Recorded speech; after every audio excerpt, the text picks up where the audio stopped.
вечер. Мы продолжаем наш вечер. Спасибо Виктору за лекцию. Спасибо, вы сказали, да? Я тоже говорю спасибо. И переходим дальше. Я хотел представить вам Тома Голда, который приехал впервые в Москву. Собственно, на русском языке у него вышло уже 3 книги. Это «Голиаф», «Лунный коп» и сборник коротких комиксов, которые он рисует для газеты «Гардиан». Я очень надеюсь, что мы продолжим выпускать его книги. Как уже говорил Виктор, через год выпустим еще один сборник с такими короткими комиксами. И, собственно, я передаю слово Тому, и Виктор его, вечный переводчик. Okay, thanks very much, Dima. Спасибо, Дима.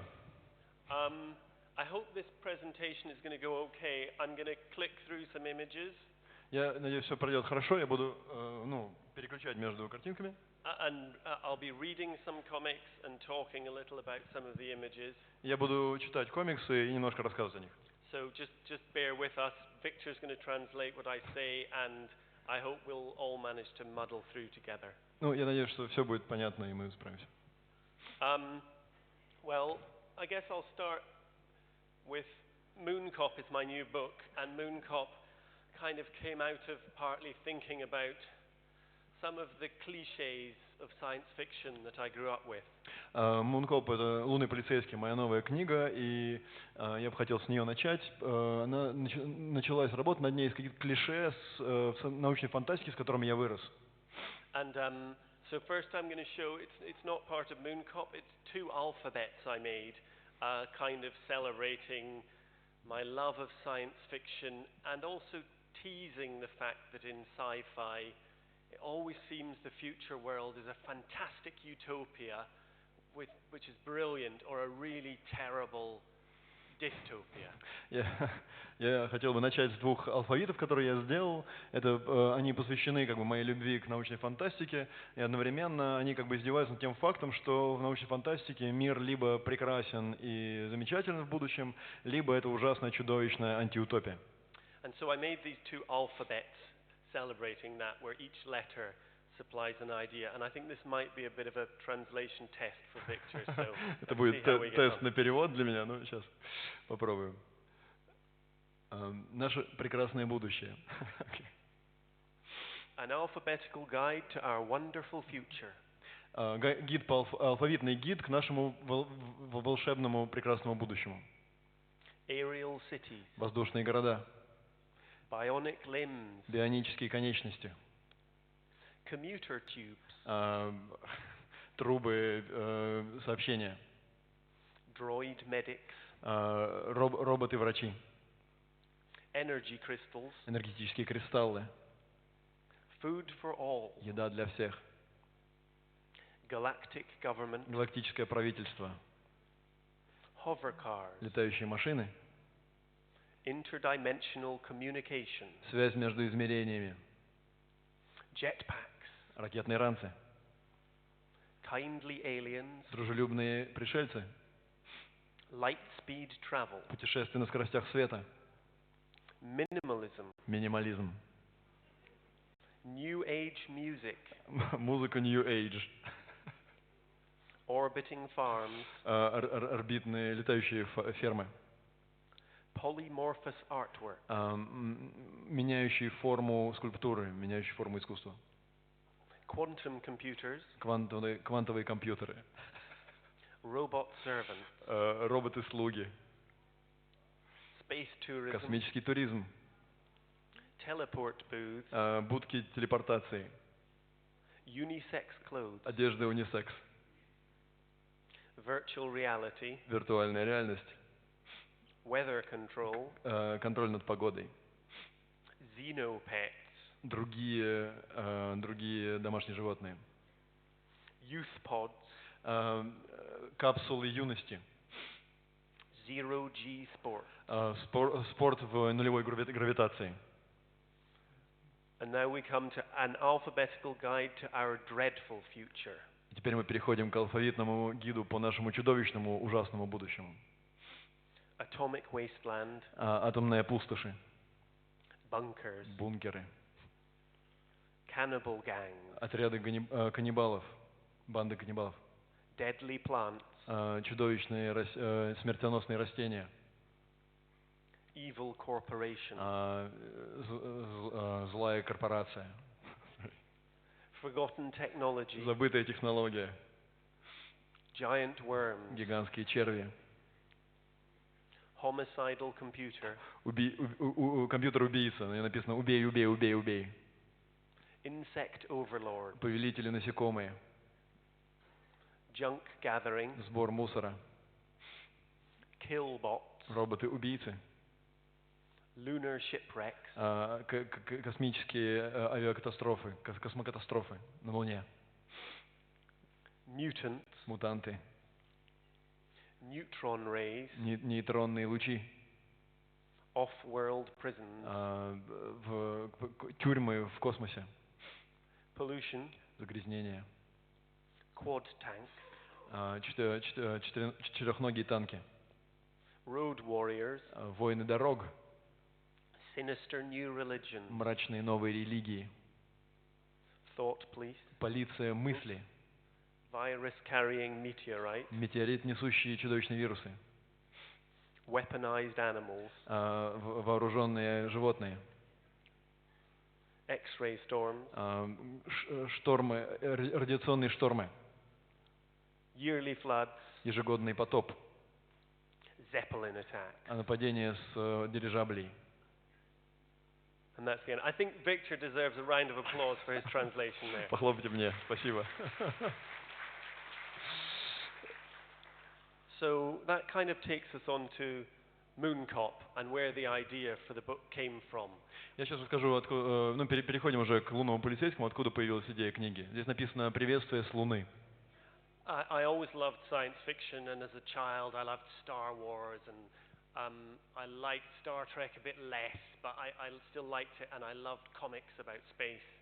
Я всегда очень любил научную фантастику, я в детстве очень любил «Звездные войны», чуть меньше «Стар Трек», всегда очень любил комиксы научно-фантастические. And I was always excited by science fiction imagery, and then a few years ago I saw this picture on the internet. Меня всегда восхищало научно-фантастические картинки, и вот несколько лет назад я увидел вот эту картинку в интернете. And it's a tin toy from the 1960s, and what it brought to my mind was a time when people had this utopian idea about the future, that technology would make things better and science would improve all our lives. Это жестяная игрушка из 60-х годов, и когда я посмотрел на нее, я вспомнил о тех временах, когда у людей было как бы романтическое видение будущего, да, нам казалось, что технологии, наука все исправят, все починит и будет прекрасный новый мир. And this idea that there'd be a moon colony, which was of such complexity that there'd need to be an army there to protect people, and this maybe a police force as well, and this amazing idea of the moon. То есть здесь вы видите изображение лунной колонии, и, видимо, она настолько была сложная, что необходимо было даже оружие, да, чтобы защищать жителей и, может быть, поддерживать мир. Да, то есть это меня потрясло. But when you look at the packaging, you see there's this tank driving around on the moon, but there's no moon colony, there's no buildings, it's just an empty, desolate moon. На самом деле, я просто плохо вижу. Там на самом деле никакой колонии нет, да, как раз этот танк просто путешествует по Луне, он вроде танк, но никаких жителей, никаких строений там нет, если вы посмотрите на упаковку. And when I looked at the robot's face, he doesn't look that happy, and he looks a bit bored driving around on the moon, and I thought maybe he's got nothing to do. Если вы посмотрите на лицо этого робота, он не выглядит очень счастливым, да, я подумал, что, наверное, ему скучно там ездить по Луне туда-сюда, наверное, ему нечем заняться. And then I found another toy, and this was a sort of policeman driving a 1950s style car with a huge cannon on the front, and again it just seemed ridiculous. Потом я нашел вот эту игрушку, это, видите, да, полицейский автомобиль 50-х годов с огромной пушкой на носу, да, и тоже, ну, это показалось мне довольно нелепым. And an idea started to form in my mind about the difference between this dream of the moon and the moon as it is now, where no human has stood there for 40 years. И я начал думать о том, как, об этой разнице между идеей Луны, которая была тогда, и тем, что сейчас на Луне уже никого не было 40 лет примерно, то, что происходит сейчас. And I also like the sort of naive innocence of these toys, and they're so positive. I thought there was something very sweet and sweet about that. И мне очень нравится наивная невинность некая этих игрушек, да, и мне кажется, это очень мило. And this also ties into when I was a kid. I grew up in the 1980s, but there was a bit of a hangover from the positivity of space exploration, and I think I really did have a feeling that perhaps I'd have a holiday on the moon one day. Я рос в 80-е, и, возможно, тогда уже можно было говорить о каком-то похмелье, да, вот этого позитивного представления о будущем, но все же мне казалось, что когда-нибудь, может быть, мне смогу провести на Луне уикенд. And it wasn't helped by books from the library, which mixed up science facts and science fiction, and you'd get books like this, which would have this fantastic drawing of a space colony and tell you that it could be a reality by the year 2000. При этом запутывали книжки, которые я брал в библиотеке, да, в которых смешивалась научная фантастика и наука, да, и вот, это такое очень подробное изображение колонии на Луне в разрезе, да, в который можно попасть. And I think on some level I knew this wasn't true, but it was adults making these pictures and adults writing these books, and I sort of on some level believed it. And you'd get ones like this which say there might be an Olympic Games on the moon in the year 2020. И интересно, что это все рисовали, конечно, взрослые, да, поэтому это выглядело очень убедительно, да. И там колония на Луне, обещали ее к 2000 году, а к 2020 году уже обещали Олимпийские игры на Луне. So the fact that those things didn't come about seemed interesting to me, and I started having my ideas about a character who in some way embodied that slight disappointment with technology and with space.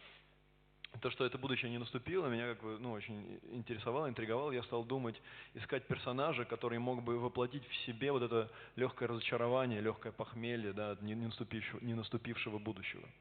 So I came up with the idea of the moon cop, and then I began to think, as I often do with my comics, about, well, I've got this silly idea of the moon cop, and then I need to think about it sensibly and think through what the moon colony might be like. И, я вот придумал этого лунного полицейского и стал развивать его, как я обычно делаю своими комиксами, и стал думать о том, как может выглядеть, собственно, лунная колония. Because I think things are funnier or more touching if the details are convincing, which Stanley Kubrick's film 2001 is a great example of. И мне показалось, что нужно сделать очень подробно проработанную эту лунную колонию, да, потому что тонкие, мелкие детали, да, могут сделать историю одновременно и смешнее, и убедительнее, и более трогательной. И фильм Стэнли Кубрика «Космическая Одиссея» 2001 года, он замечательный пример именно такой работы с деталями. Because on the one hand it's totally dated and is really a film from the 60s and is not what life was like in 2000, but it was so well made, it doesn't matter, it doesn't date, it exists in its own reality.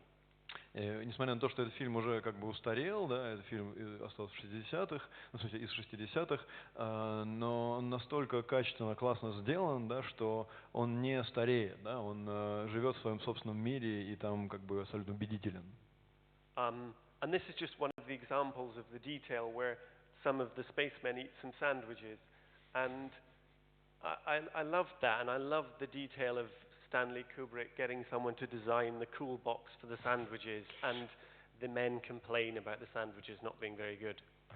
Это сцена, где космонавты делятся, едят сэндвичи, да, и мне очень нравится идея, что Кубрик кого-то попросил сделать дизайн этой как бы коробки, да, для ланчбокса, да, для космонавтов, чтобы они могли обсуждать, что сэндвичи, ну, не очень вкусные, не очень новые.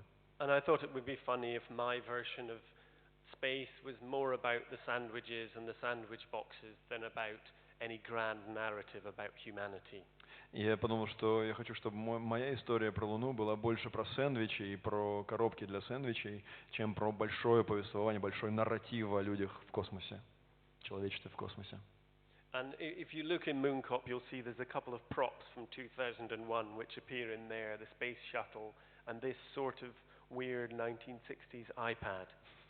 Если вы посмотрите внимательно в Mooncope, вы увидите там конкретные предметы, взятые из 2001, космической Одиссеи 2001 года. Сейчас вот этот вот космический шаттл и вот этот странный iPad 1960-х годов. And this was another inspiration, which is a building in Japan called the Nakatomi Capsule Tower. Это еще одна вещь, которая меня вдохновляла. Это здание в Японии, которое называется капсульная башня Накатоми. And it's just this wonderful dated futurism where in the 70s they thought we'd all want to live in these strange sort of washing machines. Это как-то замечательный устаревший футуризм, да, в котором они в 70-х они хотели жить в таких вот стиральных машинах, да. And inside they're sort of a real 70s futurism, but there's also, when I look at them, a sort of sad loneliness about this design. И внутри там они также оформлены в духе вот этого старого футуризма, но в этом есть и какое-то одиночество, какая-то печаль.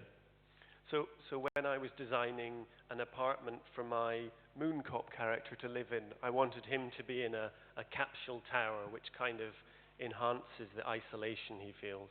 Поэтому, когда я придумывал жилье для моего лунного полицейского, я воспользовался этой идеей, чтобы подчеркнуть изоляцию, подчеркнуть одиночество, в котором он находится. But like anything, when I take something from the real world and put it into my comic, it needs to be simplified and go through a kind of me filter so that it fits in with the other things, so it's simpler. То есть каждый раз, когда я беру что-то из реальности, да, оно должно как-то пройти некий процесс обработки как бы мной, да, обработки голдом и упроститься и как-то утрамбоваться. And you know, when I'm making up one of these stories, as a cartoonist, you're the writer and the artist, but you're also, if it was to take a movie metaphor, you're also the set designer and the prop designer and all these other things. В принципе, ты работаешь над графическим романом как комиксист, как писатель, но если пользоваться метафорой кино, да, то есть ты работаешь в том числе и как художник-постановщик, и дизайнер интерьеров и объектов. And for me, the most painful thing is always trying to come up with a story which feels worthwhile. And the fun part, or the more fun part, is drawing and coming up with these, inventing things and designing things. Для меня всегда очень сложная и болезненная процедура — это придумывание истории, которая будет заслуживать внимания, да? Но гораздо более веселая и приятная часть — это вот придумывание всех этих, всей этой жизни, всех этих предметов. So while I was doing the writing, which I found hard work, I'd do a thing which I call daily moon building, and every day as a treat I'd get to design a new moon building as well as trying to write the story. И пока я работал над историей, да, у меня был такой, традиция, называется ежедневное лунное здание, да, я таким образом себя как бы, сахарок себе давал, да, то есть награждал себя за тяжелую работу над историей каждый день. And there aren't that many characters in the book. I'm not a great writer. It's something that's come newer to me than drawing, which is I've done since I was a child. So I find it difficult to write too many characters. В книжке не так много персонажей, мне трудно вообще прописывать много персонажей. Я скорее все-таки рисовальщик, чем писатель. And so it's a very quiet moon colony, but three of the characters are here. There's the moon cop, and then there's an old lady called Mrs. Henderson, and her dog called Casper. В принципе, это очень тихая и малолюдная лунная колония, но здесь вы видите 3 персонажей. Это сам лунный полицейский, это пожилая дама по имени мисс Хендерсон и ее собака Каспер. And I wanted a space. Oh boy, sorry. I wanted a spacesuit for Casper so he could walk around on the moon. Я хотел придумать космический костюм для Каспера, чтобы он мог гулять по Луне. But whenever I drew him with a space helmet on, he looked too much like a cliché of a cartoon dog on the moon. И каждый раз, когда я рисовал его с скафандром на голове, со шлемом на голове, он выглядел слишком как бы клишированно, да, слишком как клише космической собачки. And sometimes using a cliché can be the right thing to do, but I just couldn't get it to work. And then I was really thrilled when I came up with this idea that he could be in a funny little hamster ball contraption. Иногда клише хорошо работают и нужны, да, но в данном случае я не мог это как бы придумать, чтобы оно работало, да, поэтому я подумал, что вот этот вот мячик для хомячка, да, он здесь хорошо сработает. Now we've got a little section of Mooncop.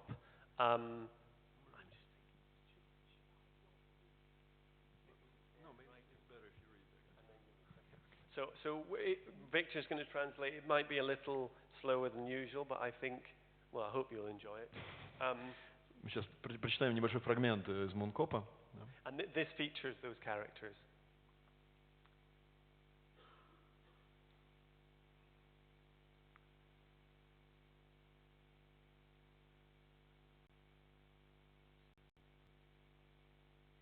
Ping.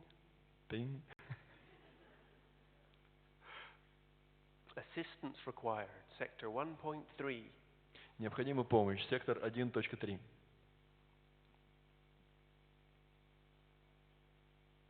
Officer, thank goodness. Офицер, слава богу. Офицер. I'm sorry to bother you with this. Не хотела бы я вас этим беспокоить. I'm sure you've got more important things to do than look for a lost dog. Я уверен, что есть у вас более важные вещи, чем искать пропавшую собаку. I'm happy to help. Нет, я рад помочь. I just didn't know who else to call. Я не знаю, кому еще можно было позвонить. It's getting to be so quiet up here. Здесь становится так тихо. My son says that I should move back to Earth. Мой сын говорит, нужно мне переехать обратно на Землю. He's right, I suppose. Наверное, он прав.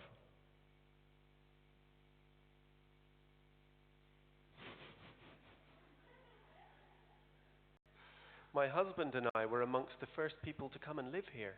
Мой муж и я были среди первых людей, которые сюда приехали. Really? Правда? Oh yes, we were on the colony design team. О да, мы были одной из частью команды дизайна колонии. Planning the parks and public spaces. Мы планировали парки и публичные пространства. We had such high hopes. У нас были такие, мы так мечтали. Living on the moon. Жить на Луне. Whatever were we thinking? О чем мы только думали. It seems rather silly now. Сейчас это кажется довольно глупо.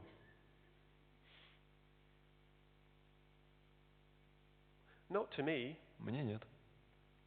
I think what you did was wonderful. Я думаю, то, что вы сделали, было замечательно.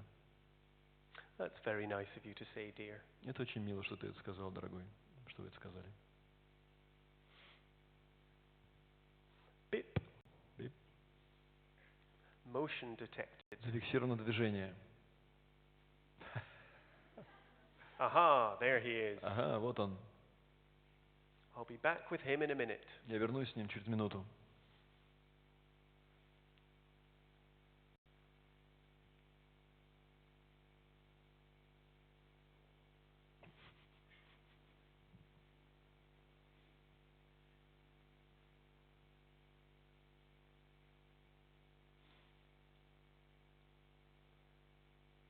The surface is fine and powdery.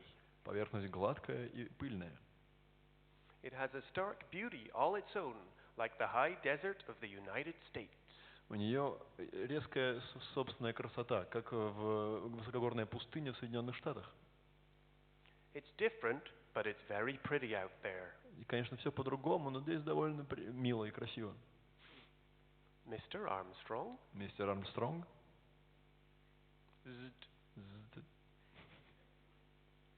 I am Neil Armstrong, the first man to set foot on the moon. Let me tell you a little about man's journey to the moon. Я Нил Армстронг, первый человек, который ступил на поверхность Луны.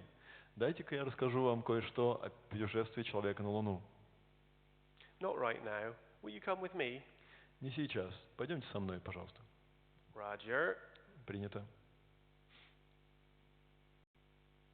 That's not Casper. Это не Каспар. It's Neil Armstrong. Это Нил Армстронг. He died, didn't he? Разве он не умер? He did. This is an automaton from the museum, I think. Он умер. Это автомат из музея, я думаю. Houston, this is Neil. Radio check. Хьюстон, это Нейл. Проверка связи. Shutdown initiated. Запущено выключение. It's getting late, Mrs. Henderson. I should take you home, and I can keep looking for Casper on my own. Уже поздно, миссис Хендерсон. Я отвезу вас домой и буду искать Каспара сам. Yes, I suppose I'm not helping much. Хорошо, от меня не очень много помощи. Casper! Каспар! Oh, you clever dog. You came home. Ух ты, умный песик, ты вернулся домой.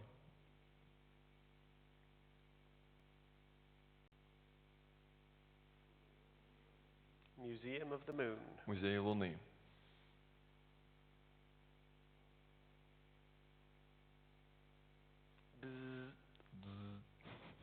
Hello, I'm from the police. Have you lost an automaton? Добрый день, я из полиции. Вы потеряли автомат? Yes, come in. О, да, заходите. Officer, thank you. Офицер, спасибо большое. I don't know how he managed to get out. Понятия не имею, как он вырвался. He's quite ancient and has become rather unreliable. Он уже старинный и стал довольно ненадежным. Please forgive the awful mess. We're packing up, and it's absolute chaos. Пожалуйста, простите ужасный беспорядок. Мы упаковываемся, это абсолютный хаос.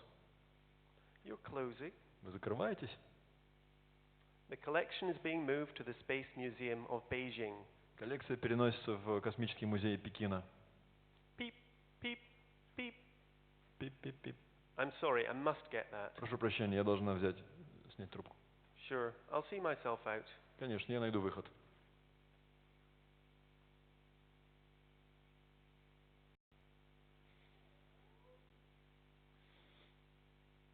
Greetings from the moon. Привет с Луны.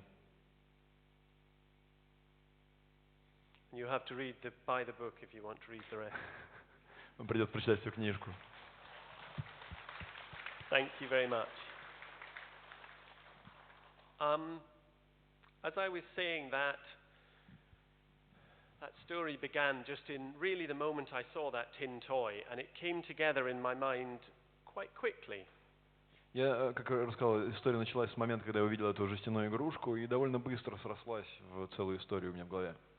And the thing with comics is they're partly about the words and they're partly about the pictures, but they're a lot more, I think, about the way you lay those down on the page and the way you combine them.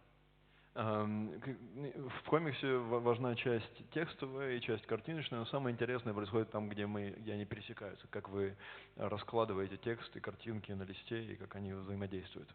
So sometimes I'll write a bit of the book as like a movie script where I just write the words and the dialogue, and sometimes I'll just make drawings in my sketchbook, but sometimes I try and just immediately go to doing both at the same time. Иногда я пишу книгу как киносценарий, сначала просто пишу текст, иногда я рисую наброски, да, но иногда вот здесь я пытался начать сразу со всего одновременно. So I made this very quickly when I had the idea. I made this first draft of Mooncop, which you can tell from my fingers. It's a very small book, but it was a way to get the idea down as a comic as quickly as I could while it was in my head. Вы видите, да, здесь как только я придумал эту историю, я сразу сделал очень-очень маленький. Вы видите по размеру пальцев, какой он маленький. Да, это был способ, собственно, увидеть, как комикс это работает, как, что из этого получится. And it was only about 20 pages long, and it was a very short story. A lot of the elements from the book were in there, but it was more of a joke and had a sort of bleak, black comedy ending. Это была очень короткая история, 20 полос всего, многие элементы истории там уже появились, но вообще это была скорее такое, как бы, шутка, мрачная шутка. Where the girl who worked in the donut shop, who's his companion in this version, gets replaced by a robot, and the last scene is him sitting alone in the coffee shop, being served by a robot who doesn't talk to him. В этой версии девушка, которая работает в кофейне, да, ее заменяют роботом, и в последней сцене он сидит напротив робота, который с ним не может говорить. But I liked the Mooncop character too much. Firstly, to make a short story out of it, I wanted to make something longer, but I also didn't want it to have a really depressing ending. I wanted some feeling of hope in it. Мне настолько понравился сам персонаж Мункоп, да, что я понял, что я хочу сделать длиннее эту историю. Одновременно я понял, что я не хочу, чтобы она заканчивалась мрачно. Я хотел, чтобы в ней была какая-то надежда. I wanted the book to feel melancholy, but not depressing, and I wanted it to be kind of about the beauty of the moon and the idea of the moon, as well as about failure. Я хотел, чтобы эта книжка была меланхоличной, но не депрессивной, не мрачной. И я хотел, чтобы она была о как бы красоте Луны, о красоте самой идеи, что можно быть на Луне. And this is one of the pages where I was writing like a script, and there's also a post-it note there when I got very excited about figuring out the dog problem. Здесь вы видите, да, я писал сценарий, и этот, наклейка, да, в которой я нашел этот ход с шариком, и я был очень рад его найти. At one point, I wanted Mooncop to be more of a traditional sci-fi story in some ways, and I wanted to have some swooping over the moon scenes. Я еще пропустил важную мысль, что это должна была быть история с надеждой, но при этом она одновременно и про провал всей этой истории. Да? Но в какой-то момент я хотел, чтобы эта история была больше похожа на традиционную научную фантастику, да, где герои путешествуют по Луне на каких-то фантастических машинах. So I had somebody make me a 3D model of Mooncop's car, which I was going to use to draw it from all sorts of angles and have some sort of exciting visuals, but it just didn't work, and this is all I have, but I like the picture, so I thought I'd show it. Я сделал даже трехмерную модель машины лунного полицейского, чтобы можно было ее рисовать с разных ракурсов, но это не сработало, да, и просто это вот некий артефакт остался. Sometimes with a comic you have to maybe sacrifice a beautiful drawing or an interesting thing because it doesn't work as a whole. It doesn't help the comic. And I thought this swooping sci-fi thing just was undermining the atmosphere I was making.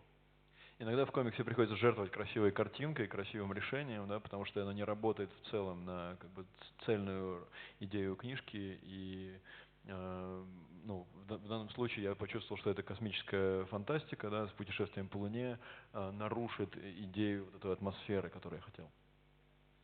So this is the other thing about my comics is that they're made of very simple parts. It's almost like I make a sort of set of little wooden toys, and then I use them to make a puppet show. Еще такая вещь про мои комиксы состоит в том, что я всегда составляю из их очень простых элементов, да, это как такие деревянные куклы, и я устраиваю кукольное представление. So the first step is just figuring out how to use the panels on the page, which is a massive part of telling a story in comics. Ну, первое, что я делаю, да, это я пытаюсь рассказать, увидеть, как работают фреймы, да, это очень важный элемент того, как рассказывается история в комиксе. And then I'll draw pencil versions and once I've worked everything out, then I do a much more carefully drawn ink version. После того, как я делаю карандашные наброски, я сразу перехожу к очень проработанным тушевым рисункам. And even though I wanted it to be a science fiction world of the future, I wanted it to feel a bit frayed at the edges and a bit dented and a bit ordinary and human. Несмотря на то, что я хотел, чтобы это была научная фантастика, я хотел, чтобы это был мир немножко, ну, потертый и помятый, да, как бы немножко более человечный. So I used the same slightly wobbly hand-drawn lines and cross-hatching because I just felt it had a slightly natural feel, which hopefully helped the story. И поэтому я использовал такие немножко волнистые линии и пересекающие штрихи, когда мне казалось, что они добавляют вот этой вот тактильности какой-то. I need the text for this one. That was a mistake. Okay, I'll try and remember. I think I can remember this one. Я надеюсь, что я вспомню эту историю. У него нету распечатки текста, к сожалению. Okay, it's called A Robot Folk Tale. Это народная сказка роботов. And I should say that was, I've talked a lot about Mooncop today, and I haven't really talked about my other new book in Russian called You're All Just Jealous of My Jetpack. Я довольно много сегодня говорил про лунного полицейского и мало говорил про новую книжку, которая называется «Вы просто завидуете моему ракетному ранцу». Which is short, funny cartoons which have some similar concerns to Mooncop, but are kind of from my other life as a Guardian cartoonist. Это короткие смешные комиксы, да, которые отчасти пересекаются с теми же идеями, которые есть в Mooncopе, но в принципе это жизнь, это из другой моей жизни, как картуниста для Guardian. And for the Guardian, I do a cartoon for them every week, except in the summer when I get a break of 6 or 8 weeks. Я рисую для них стрипы каждую неделю, кроме летом мне дают перерыв в 6-7 недель. And one summer, in that break, I decided to write. I enjoy doing those short cartoons so much. I thought I'd write some cartoons anyway, even though no one was paying me to do them. И однажды мне так нравится рисовать короткие стрипы, что я летом решил, что все равно буду их делать, хотя мне не платят за них. And this one is called. So I'll read this one to you now. It's called A Robot Folk Tale. Это сказка роботов.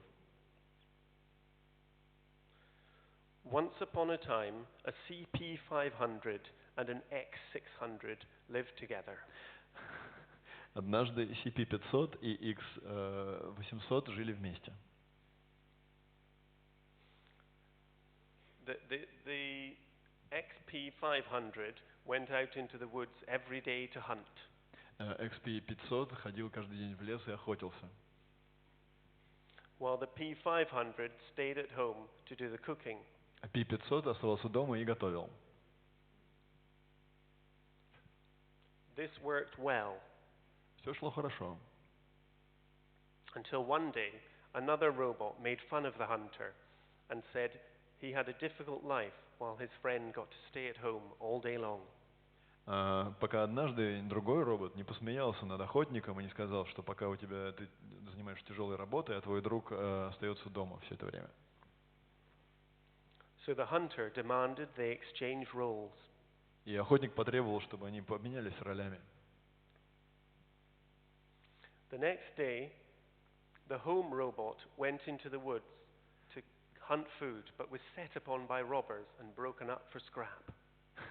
На следующий день домашний робот пошел на охоту, но на него напали разбойники и разобрали его на металлолом. While the hunter, unused to domestic tasks, set the house on fire and rushing to fetch water, fell into the well and died. Охотник тем временем, поскольку он не знал, как вести домашние дела, поджег дом, побежал в колодцу за водой, упал в колодец и умер. The end. Конец.